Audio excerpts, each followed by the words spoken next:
The endpoint for the Christian, one who follows Jesus of Nazareth, is to imitate him in bringing God's kingdom to earth through loving God and all creation. Beloved, we are God's children now. What we will be has not yet been revealed. What we do know is this: when he is revealed, we will be like him, for we will see him as he is. 1 John chapter 3 verse 2. That endpoint of being like him is meant to govern our ongoing discernment, day by day. What helps me become more like Christ? What hinders me? What enhances my participation in God's kingdom on earth? What diminishes it? It's not always simple to make decisions, whether mundane or major, based on these criteria. For instance, which college or university will more likely help form me as a Christian? What if it's not the best university at which to receive my professional training? Is it better to choose a place that is more secular but better professionally, or one that will nurture me spiritually but not prepare me as well for my chosen career?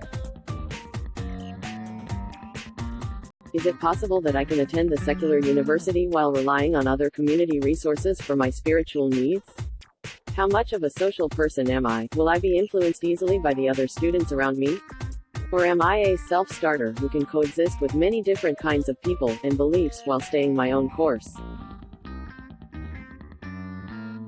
On the site marquette.edu/faith, the article, Some Ignatian Principles for Making Prayerful Decisions, includes the following: not confusing ends with means. Ignatius comments, it becomes obvious how easy it is for me to forget such a simple truth as the end and goal of my whole existence when I consider the manner in which choices are often made.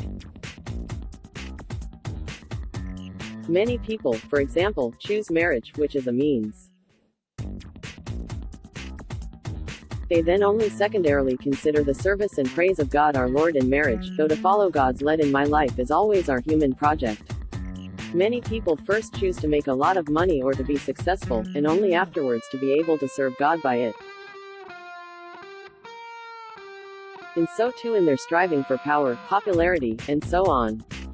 All of these people exhibit an attitude of putting God into second place, and they want God to come into their lives only after accommodating their own disordered and self-centered attachments.